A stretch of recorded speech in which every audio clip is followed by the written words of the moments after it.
Hello दोस्तों, कैसे हो आप सब। उम्मीद है आप सभी बहुत अच्छे होंगे। स्वागत है आपका आपके अपने यूट्यूब चैनल जॉब मंत्रा में। तो दोस्तों, जैसे कि एक पॉलिटी का पार्ट हमने पहले करा दिया था, उसमें 10 क्वेश्चन कराए थे आपको। उससे अगला पार्ट 10 क्वेश्चंस का मैं आज आपको करवाने वाला हूं। दोस्तों, अगर सेशन अच्छा लगे तो प्लीज़ लाइक करें, अपने दोस्तों के साथ शेयर करें, और आप हमारे चैनल पर नए हैं तो प्लीज़ चैनल को सब्सक्राइब कर लीजिए। तो दोस्तों, मैं ये आपको एक्सपेक्टेड क्वेश्चन करा रहा हूँ। इन 20 क्वेश्चन में एक क्वेश्चन आपको 100% आपके एग्ज़ाम में देखने को मिलने वाला है। सो प्लीज़ बहुत ही ध्यान के साथ पढ़ना है। तो चलिए स्टार्ट करते हैं आज का अपना पहला क्वेश्चन। तो क्वेश्चन नंबर 10 कर लिए थे, तो क्वेश्चन नंबर 11 से बात करते हैं। कौन सा कथन सही नहीं है? तो कौन सा क्वेश्चन, तो ऑप्शन पढ़ लेते हैं हम। ऑप्शन नंबर ए, भारत शासन अधिनियम 1935 के प्रावधानों के अनुरूप वर्मा को भारत से अलग कर दिया गया। तो ये भारत शासन अधिनियम 1935 से रिलेटेड 4 ऑप्शंस दिए गए हैं आपको। तो इसमें से एक ऑप्शन आपका सही नहीं है, बाकी के 3 ऑप्शन सही हैं। तो आपको बताना है कि कौन सा सही नहीं है। तो ये बात बिल्कुल सही है, 1935 के प्रावधानों के अनुरूप वर्मा को भारत से अलग किया गया था।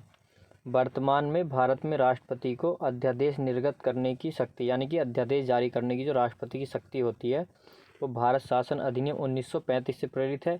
तो बिल्कुल सही बात है, हमारे जो राष्ट्रपति जी हैं जो अध्यादेश जारी करते हैं वो 1935 अधिनियम से प्रेरित है। ऑप्शन नंबर सी, भारत शासन अधिनियम 1935 में भारत के लिए एक लिखित संविधान का प्रावधान किया गया। तो ये हमारा ऑप्शन गलत है, ये हमारा 1935 में नहीं किया गया था, बल्कि सर्वप्रथम उल्लेख क्रिप्स मिशन में किया गया था। ऑप्शन नंबर डी, भारत शासन अधिनियम 1935 में पहली बार प्रांतीय स्तर पर द्विसदनीय विधानमंडल की स्थापना की गई। तो बिल्कुल सही बात है, 1935 में द्विसदनीय विधानमंडल की स्थापना की गई थी। तो यहाँ पर हमारा ऑप्शन नंबर सी हो जाएगा, क्योंकि हमको बताना था कि कौन सा ऑप्शन सही नहीं है। तो ऑप्शन नंबर सी हमारा रॉन्ग है। बात कर लेते हैं क्वेश्चन नंबर 12 की।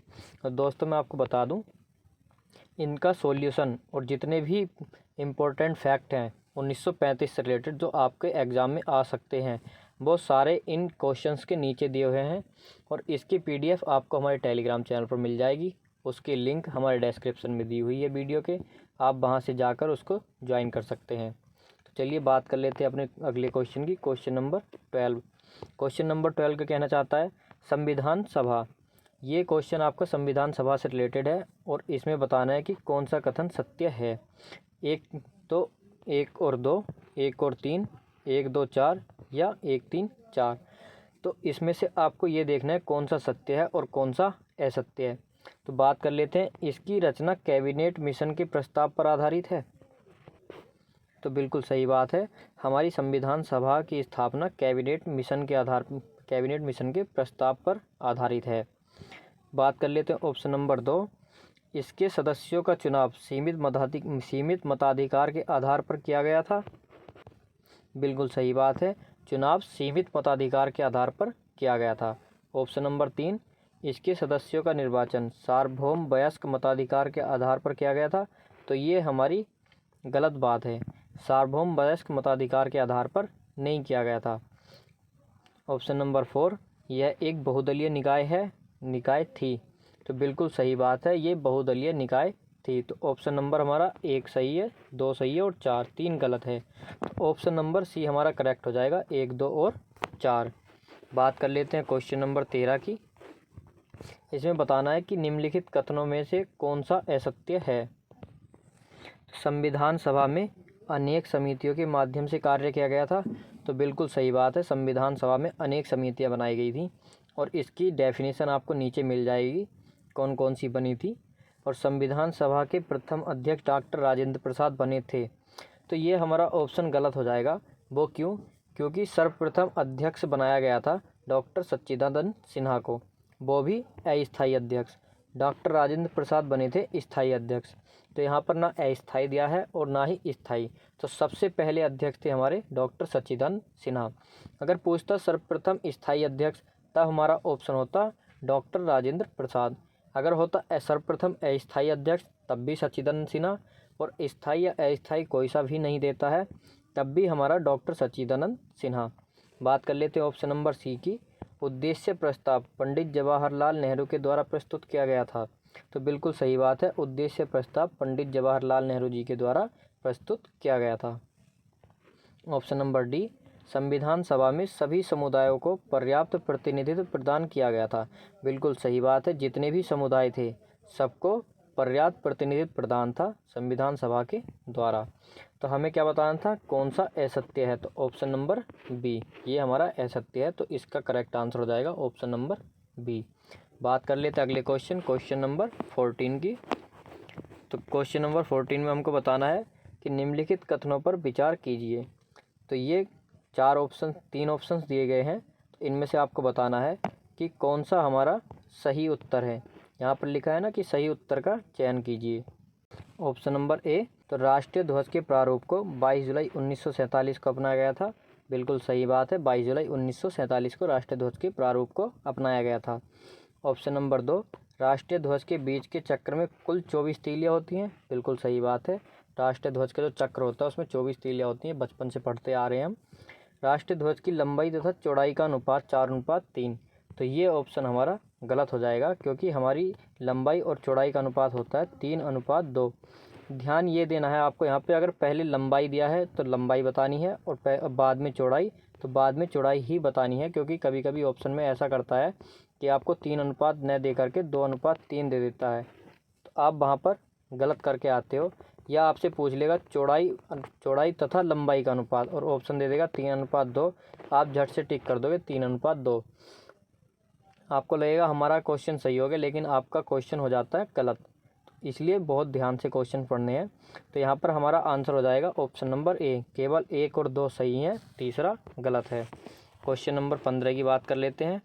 क्वेश्चन नंबर 15, निम्नलिखित में से कौन सा कथन असत्य है, हमको बताना है कि कौन सा गलत है। ऑप्शन नंबर ए, भारतीय संविधान बनने में 2 वर्ष 11 महीने एवं 18 दिन लगे थे।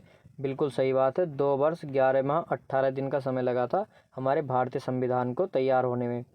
ऑप्शन नंबर बी, भारतीय संविधान के निर्माण होने तक संविधान सभा की कुल 11 बैठकें आयोजित की गई थीं। तो बिल्कुल सही बात है, संविधान सभा की जब तक निर्माण हुआ तब तक 11 बैठकें आयोजित की जा चुकी थीं। अब आपसे क्वेश्चन किसी भी तरह से पूछ सकता है, आपसे क्वेश्चन पूछ लेगा, सिर्फ इसी ऑप्शन से आपका एक क्वेश्चन बन जाएगा कि भारतीय संविधान के निर्माण होने तक संविधान सभा की कुल कितनी बैठकें हुई थी। ऑप्शन ए से सिर्फ एक क्वेश्चन उठ सकता है, ऑप्शन सी से एक क्वेश्चन उठ सकता है, ऑप्शन डी से एक क्वेश्चन उठ सकता है।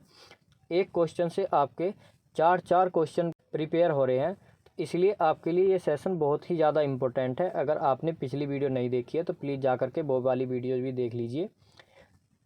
तो दोस्तों बात कर लेते हैं अपने अगले ऑप्शन की। तो ऑप्शन नंबर सी, संविधान सभा ने राष्ट्रगान को 26 जनवरी 1950 को अपनाया। तो ये हमारा बिल्कुल गलत आंसर होने वाला है। ये 26 जनवरी ना हो करके ये 24 जनवरी 1950 को अपनाया गया था। तो बहुत ही छोटे छोटे बिंदुओं पर भी ध्यान देना है। कितना फ़र्क है 24 और 26 का। अब जो जल्दी जल्दी पढ़ जाते हैं 24 जनवरी 1950, हाँ जनवरी 1950 से बिल्कुल सही है, लेकिन वो आंसर गलत कराते हैं, इसलिए ध्यान से पढ़ना है। बात कर लेते हैं अपने ऑप्शन नंबर डी की। संविधान सभा निर्माण संबंधी सर्वप्रथम विचार 1934 में प्रस्तुत किया गया था। तो बिल्कुल सही बात है, ये 3 ऑप्शन करेक्ट हैं और सी वाला ऑप्शन गलत है, लेकिन हमको गलत ही ऑप्शन बताना है। तो हमारा राइट आंसर हो जाएगा ऑप्शन नंबर सी। बात कर लेते हैं क्वेश्चन नंबर 16 की। क्वेश्चन नंबर 16 क्या कहता है, तो इसमें बताना है कि प्रारूप समिति के सदस्य नहीं थे।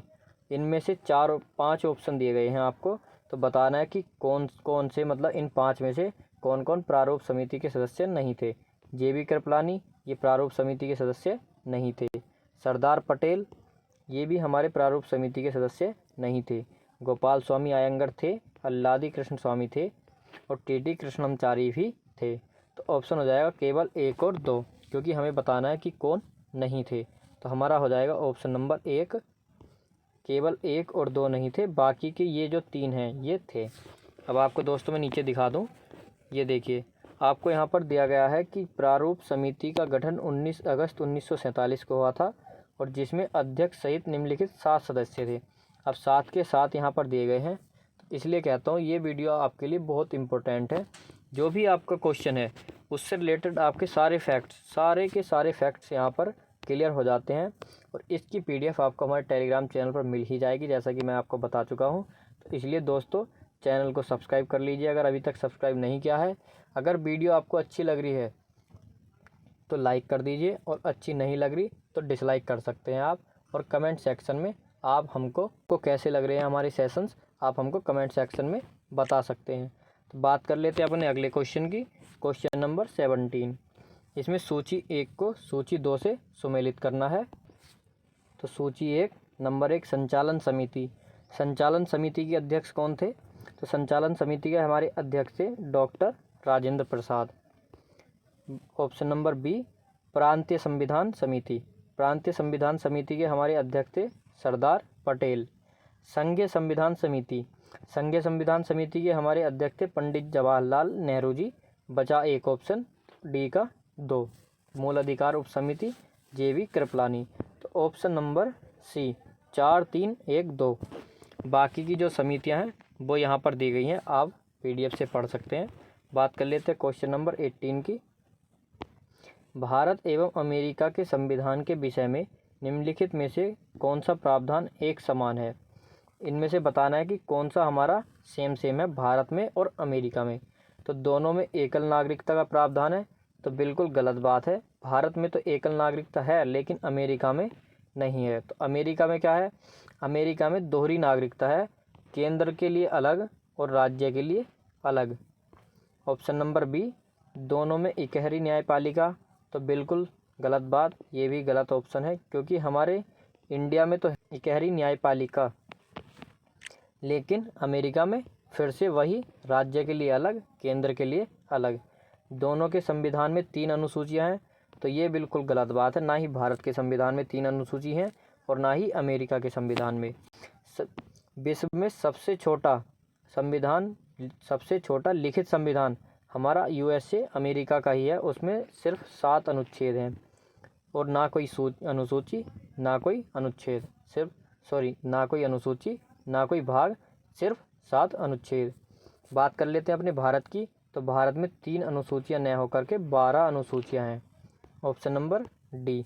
तो 3 गलत हो गए, तो सिर्फ हमारा ऑप्शन नंबर डी बचा। संविधान के निर्वचन यानी व्याख्या के लिए एक स्वतंत्र न्यायपालिका पाई जाती है। तो स्वतंत्र न्यायपालिका अमेरिका के संविधान में भी और हमारे भारत के संविधान में भी। क्वेश्चन नंबर 19 की बात कर लेते हैं। क्वेश्चन नंबर 19 भारत एवं ब्रिटिश संविधान के संदर्भ में, भारत एवं ब्रिटिश संविधान के संदर्भ में निम्नलिखित में से कौन सा कथन सत्य है? पहले हमने अमेरिका से कंपेयर किया, इस बार हम कंपेयर करने वाले हैं ब्रिटेन के साथ। तो चलिए बात कर लेते हैं ऑप्शन नंबर ए दोनों देशों में संसदीय प्रणाली का प्रावधान है। तो दोनों देशों में संसदीय प्रणाली का प्रावधान है, बिल्कुल सही बात। दोनों देशों में एक स्वतंत्र न्यायपालिका का प्रावधान है। देखिए हमारे इंडिया में तो स्वतंत्र न्यायपालिका है लेकिन ब्रिटेन में नहीं है, ब्रिटेन की न्यायपालिका बाध्य है। दोनों देशों ने संघात्मक व्यवस्था को अपनाया है। तो हमारे देश ने संघात्मक व्यवस्था को अपनाया है, जबकि ब्रिटेन में एकात्मक प्रणाली को अपनाया है। ठीक है, दोनों देशों का संविधान नम्य और लचीला है। तो हमारे देश का संविधान नम्य और लचीला है और उसके साथ साथ कठोर भी। तो हमारे देश का संविधान सिर्फ नम्य और लचीला न होकर के मिश्रण है। अमेरिका का संविधान सिर्फ कठोर संविधान है और ब्रिटेन का संविधान सिर्फ और सिर्फ नम्य संविधान। तो हमारा ऑप्शन नंबर सिर्फ ए सही रहेगा। और ध्यान रखना है हमारे भारत का संविधान कठोर और लचीला दोनों है, तो इसको हम मिश्रण बोल सकते हैं। Question number 20। तो इस हिसाब से आज भी हमारे 10 क्वेश्चन हो जाएंगे और ये हमारा लास्ट क्वेश्चन होने वाला है, क्योंकि वीडियो फिर ज़्यादा लंबी हो जाती है तो आप लोग भी बोर होने लगते हो।